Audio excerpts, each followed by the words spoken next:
তাকে ভালো কথা যতবার বলেছে তাকে ঘর থেকে লাথি মেরে বের করে দিয়েছে। শুধু তাই নয় বাবা, মহাভারত যারা পড়েছেন জানেন, দাসীপুত্র বিদুর যখনই কিনা অন্ধ ধৃতরাষ্ট্রকে ভালো কিছু বলতেন, বোঝাতেন, সৎ উপদেশ দিতেন, শিক্ষামূলক কথা বলতেন, ন্যায় অন্যায়ের কথা বলতেন, সেই যে দাসীপুত্র বিদুরকে কেউ কিন্তু মর্যাদা দিত না। অর্থাৎ সৎ কথা বললে, সত্য পথে চললে তার কোনো সম্মান এই সমাজে পাওয়া যাবে না। কিন্তু অন্ধ ধৃতরাষ্ট্র চোখে দেখতে পেত না বলে ভগবানকে শ্রদ্ধা ভক্তি না করে, তাকে গুরু না করে, কাকে গুরু করেছিল? শকুনকে। হরিবোল হরিবোল। শকুনিকে গুরু করেছিল। বাবা, বর্তমান কলিযুগে ঘরে ঘরে শকুনি আছে। শকুনি যদি ঘরে থাকে বাবা, সে সংসারের কি অবস্থা হবে? যে ভালো কথা বলবে তার কোনো স্থান নেই, যে খারাপ বলবে তার কথাই আমরা শুনবো। কেউ যদি বলে এত বড় হরিবাসর করার কি দরকার, ঘরে যে সকল, আমাদের ঘরে ঘরে যে সকল শকুনি আছে তারা কি বলবে? এত টাকা খরচ করে হরিনাম হরিবাসর দিয়ে লাভ নেই, তার থেকে জমি কেন, ভবিষ্যতে কাজে লাগবে। ব্যাংক ব্যালেন্স কর, টাকা পয়সা রাখ, হরিনাম দিয়ে কি হবে? লাভ দিয়েতে এতে কোনো লাভ হবে না, তার থেকে জমি জায়গা কেন, হ্যাঁ তাতে কাজ আছে। সে খুব খুশি।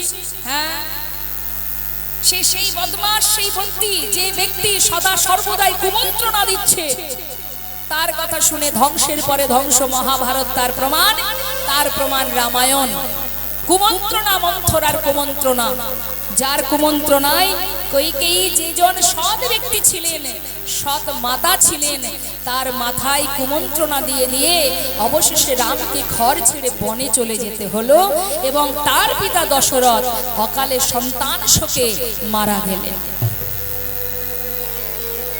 তাই কুমন্ত্রণা খুব খারাপ মা।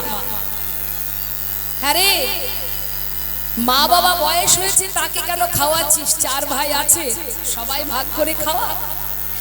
গর্বের সহিত অনেকে বলে, তুমি যা বলেছো ভাই সত্যি কথা বলেছো, তোমার কথা মতো মা বাবাকে ত্যাগ করে দিয়েছি, আর খেতে দিই না আমি। মা বাবাকেও খেতে দিতে হয় না, ঘরে আর কাউকে খেতে দিতে হয় না, শুধু আমরা দুজন স্বামী স্ত্রী আর সন্তান। এখন আর টাকা পয়সা চারিদিকে নষ্ট হয় না, যা রোজগার করি সবই ঘরে থাকে, আর আমাদের কোনো দুঃখ নেই। হরিবোল হরিবোল। তাহলে নিজের মা বাবাকে ভালোবাসতে পারলাম না, আমি যদি আমার মা বাবাকে ভালো না বাসি, কি করে ভাববো যে আমার পরবর্তীতে আমার সন্তান আমাকে ভালোবাসবে?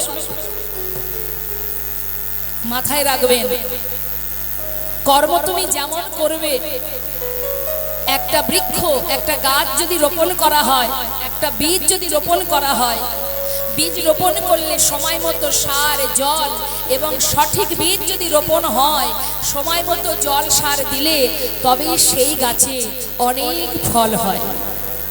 তাহলে একটা মানুষ জীবন, এই মানব জীবনটাও কিন্তু একটা বৃক্ষের ন্যায় মা।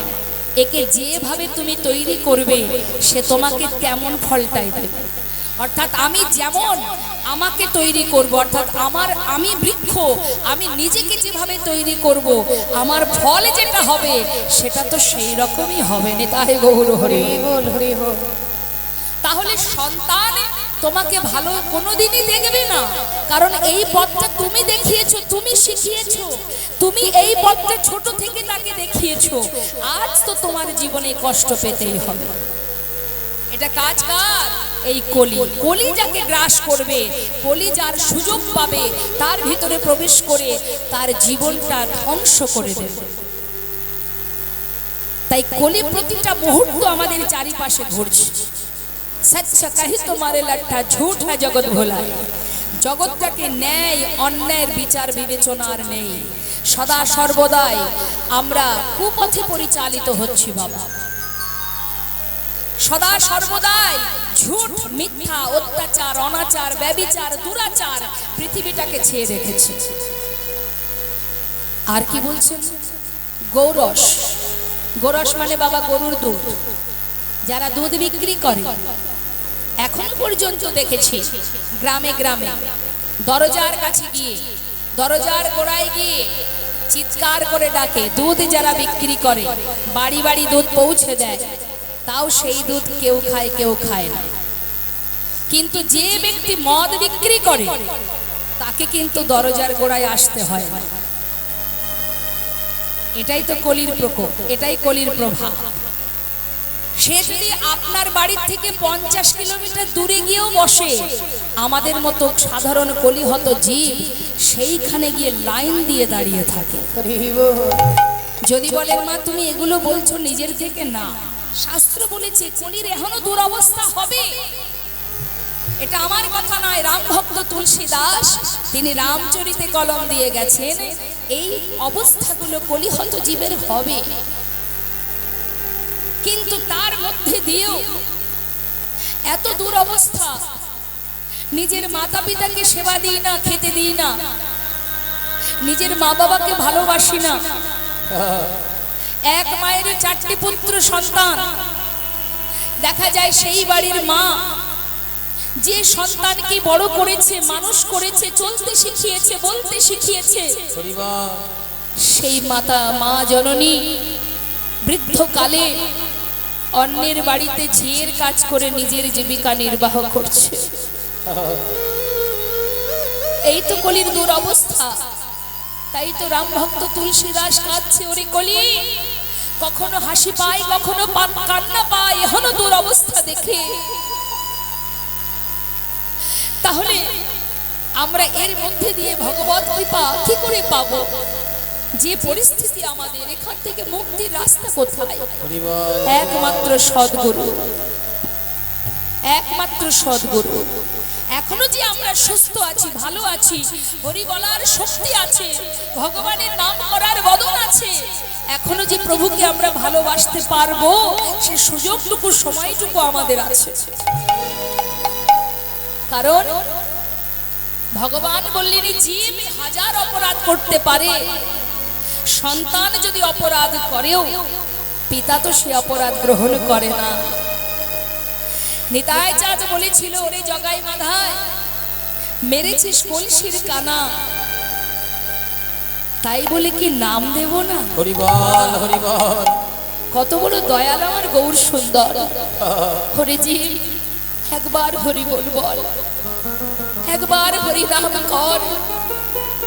তিনি ভালোবাসেন, সদা সর্বদাই তিনি আছেন, ছায়ার মতো আমাদের পাশে আছেন। তাই এখনো আমরা চলতে পারছি, বলতে পারছি। শুধু তাই নয়, কত সাধু গুরু বৈষ্ণব, কত যোগী মুনি ঋষি সদা সর্বদাই সমাজের কল্যাণ, জীবের কল্যাণ কামনা করে যায়। শান্তিপুরনাথ অদ্বৈত আচার্য প্রভু গঙ্গার জলে তুলসী দিয়ে বলেছিল, হে প্রভু, কলিহত জীবের যে দুরবস্থা,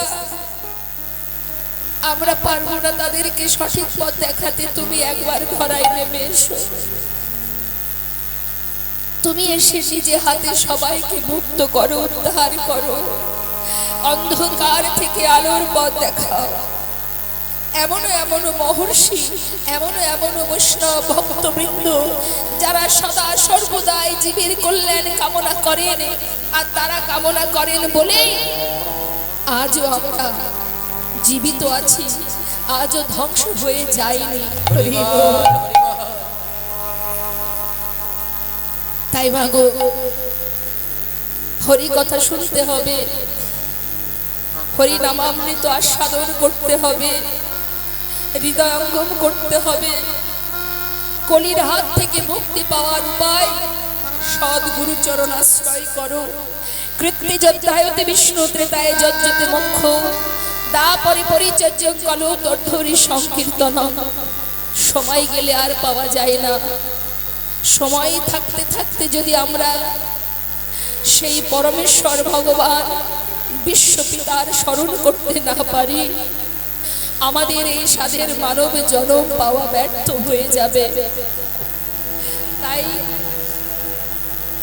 বৈষ্ণব মহাজন বললেন, শ্রী গৌরাঙ্গের 2টি পদ যার ধন সম্পদ, সে জানে ভগতি রসসার।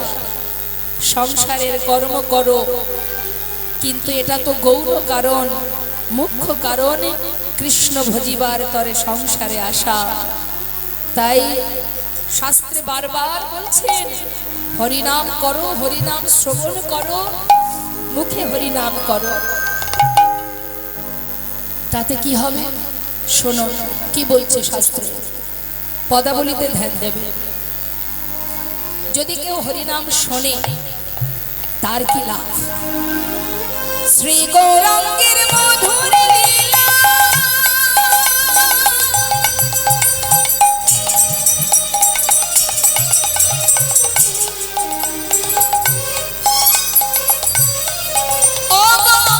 যারে করিলে প্রবেশিলা, আমার শ্রী গৌরাঙ্গের মধুর মধুর মধুর লীলা।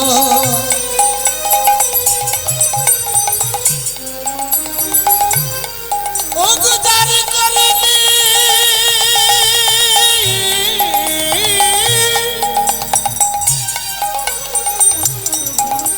আজ প্রবেশিলা,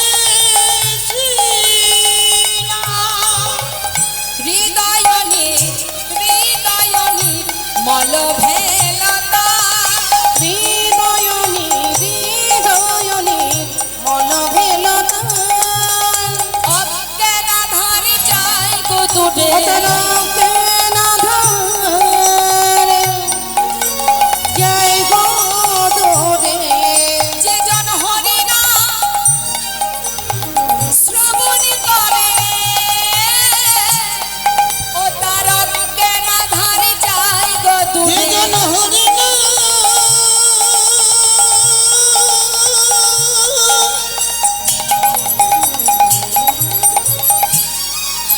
ও গো শ্রবণ করে,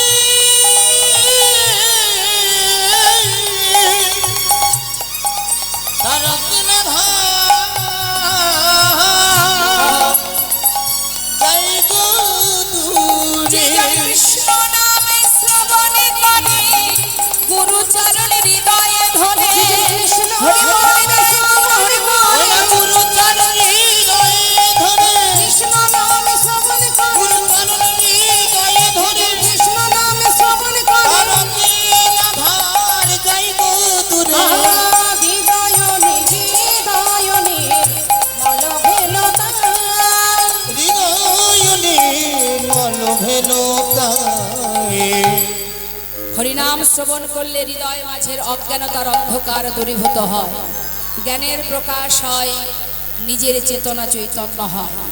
বৈষ্ণব মহাজন বললেন নাম শ্রবণ করো, নাম বদনে করো, নাম গাও, শুনলে মঙ্গল, যে হরিনাম শুনলে যে মঙ্গল। হরিনাম শ্রবণ করলে তার মঙ্গল কি, শুনলে কি উপকার? শুনলে আমরা যে সবাই জ্ঞান শূন্য হয়ে পড়ে আছি, সেই জ্ঞান শূন্যতা দূরীভূত হয়ে জ্ঞানের আলো প্রকাশ হবে। এটা তো গেল মা হরিনাম শ্রবণের গুণ। আর যদি কেউ হরিনাম গায় সে কি পাবে? আপনারা সবাই তো গাইতে পারেন, পারেন না? হরিনাম সবাই তো করতে পারেন, মহামন্ত্র সবাই জানেন আপনারা।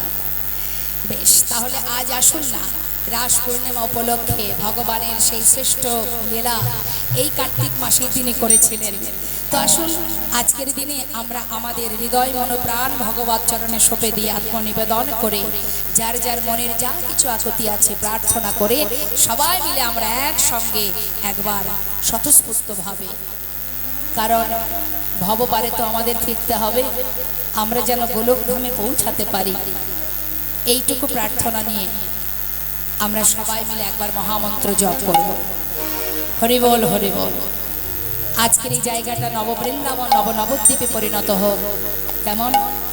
চলুন যাই সবাই মিলে আমরা সেই কলিজীবীর শ্রেষ্ঠ ধন, আমাদের মুক্তির পথ, মুক্তির আলো, একবার সবাই মিলে আমরা সেই আলোতে সবাই স্নান করব, ভিজব। কেমন? প্রাণ ভরে গাইবেন। এটা শুধুমাত্র আমি বলেছি বলে ইচ্ছা নেই, অনিচ্ছাকৃত এরকম যেন না হয়। যদি মনে হয় যে হরিনাম মহামন্ত্র জপ করা আমার কর্তব্য, আমার উচিত, তবে করো। তুলুন হাত, হাত নামাবেন না, আমি চাইবো আপনারা সবাই প্রাণপণ দিয়ে মনে প্রাণে একবার মহামন্ত্র জপ করব। আমি বলবো, আমি গাইবো, শুনে তারপরে আপনারা গাইবেন, উচ্চস্বরে গাইবেন। কণ্ঠে যতটুকু সুর আছে পুরোটাই সঁপে দেবেন ভগবানের চরণে। ঠিক আছে? অলসতা কৃপণতা নয়। বেশ। হরে কৃষ্ণ কৃষ্ণ কৃষ্ণ হরে হরে। এদিকে বাবা হাত তুলতে হবে সবাই। হরে রাম এইটুকু আপনি তোলেননি কেন হাত? তিনি দিয়েছেন তাই হাতটা পেয়েছেন। যার নেই সে জানে না থাকার জ্বালা। এই হাত ভগবানের সেবার হাত। ঠিক আছে? হাত সেটাই যে হাত ভগবানের সেবায় লাগে, যে হাত সমাজের মঙ্গল কল্যাণ হয়। তাই যদি গোবিন্দ সেবার হাত থাকে তুলুন সবাই। হরে কৃষ্ণ কৃষ্ণ কৃষ্ণ হরে হরে, হরে রাম রাম রাম হরে হরে, হরে কৃষ্ণ বলুন কৃষ্ণ কৃষ্ণ।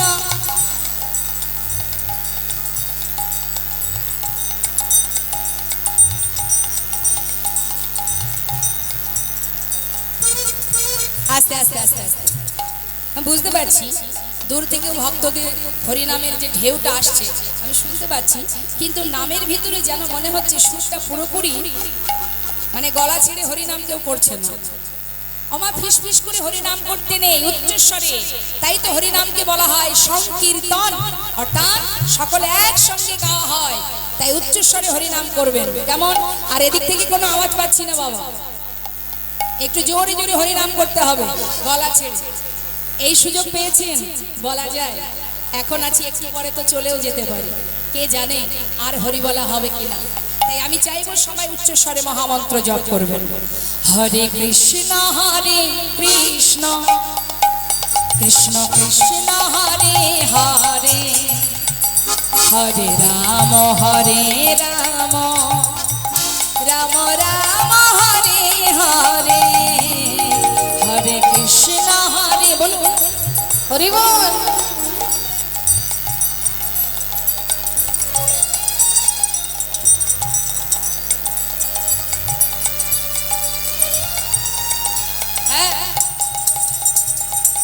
হরে কৃষ্ণ কৃষ্ণ কৃষ্ণ হরে হরে, হরে রাম রাম রাম হরে হরে, হরে কৃষ্ণ। বলুন বলুন।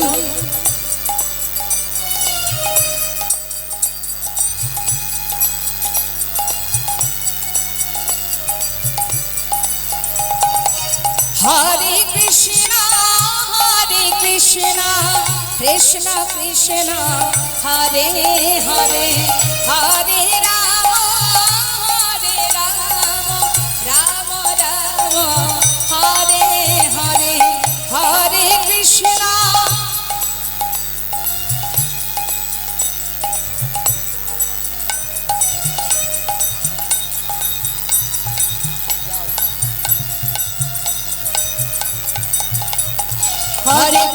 হরে কৃষ্ণ কৃষ্ণ কৃষ্ণ হরে হরে, হরে রাম রাম রাম হরে রাম। হরে কৃষ্ণ কৃষ্ণ কৃষ্ণ হরে হরে, হরে রাম রাম রাম হরে হরে। হরে কৃষ্ণ কৃষ্ণ কৃষ্ণ হরে হরে, হরে রাম রাম রাম হরে হরে হরে। কৃষ্ণ কৃষ্ণ কৃষ্ণ কৃষ্ণ হরে হরে, হরে রাম রাম রাম হরে হরে। হরে কৃষ্ণ কৃষ্ণ কৃষ্ণ হরে হরে, হরে রাম রাম রাম হরে হরে। হরে কৃষ্ণ কৃষ্ণ কৃষ্ণ কৃষ্ণ হরে হরে, হরে রাম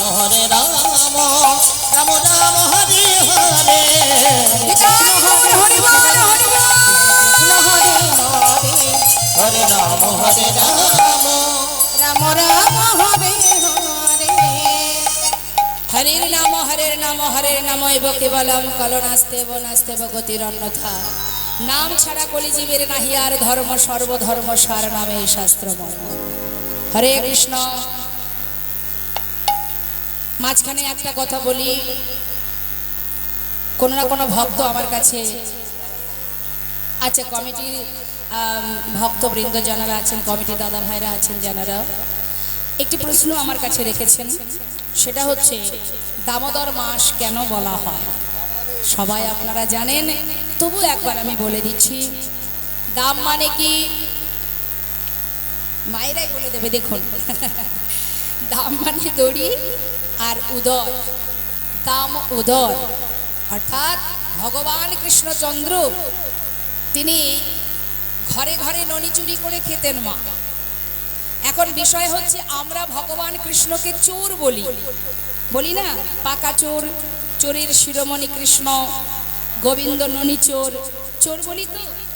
এখন যদি একটু আপনারা গভীরভাবে নিজের কাছে নিজে প্রশ্ন করেন, ব্রজমাইরা ঘরে ননি মাখন তৈরি করে ভগবানের সেবার জন্য এক ভাণ্ড ননি গুছিয়ে রাখতেন। কার জন্য রাখতেন? ভগবানের সেবা, বিষ্ণুর সেবার জন্য। তা যার জন্য গুছিয়ে রাখতেন তিনি গিয়ে সেটাই খেতেন, তাই তো? চুরি করে খেতেন। তাহলে চোর কি করে হলো? তার জন্যই গুছিয়ে রাখা, সে গিয়ে সেটা খাচ্ছে, কিন্তু কি আড়ালে খাচ্ছে, এই কারণেই সে চোর, তাই তো? কিন্তু প্রকৃতপক্ষে বিচার করলে সে তো চোর নয়, সে নিজের রাখা যেটা, তার জন্য যেটা গুছিয়ে রেখেছে ব্রজমাইরা, সেটাই চুরি ভগবান খেয়েছেন। তো এখন সমাজের কাছে, লোক সমাজের কাছে, সাধারণ মানুষের কাছে চোর বলে প্রমাণিত। নিতই নিতই মায়ের কাছে নালিশ জানাতেন যে তোমার ছেলে খুবই দুষ্টু ছেলে, তোমার ছেলে এতটাই দুষ্টু যে আমাদের ঘরের ননি সেবা খেয়ে নেয়, আমাদের দোধের ভাণ্ড ভেঙে দেয়। এই প্রতিদিন নালিশ, মায়ের মনটা বড়, মা যশোমতীর মনটা বড় কাঁদ্য, কষ্ট পেতেন মা। কেন? আমার নবলক্ষ ধেনু, এত ননি মাখন আমার ঘরে, তাতে কি আমার গোপালের স্বাদ মেটে না? হরি বল, হরি বল। এবার বলুন তো বাবা, তার যতই স্বাদ মেটুক, ভক্ত তো তার জন্য গুছিয়ে রেখেছে, সেটা তো ভগবানকে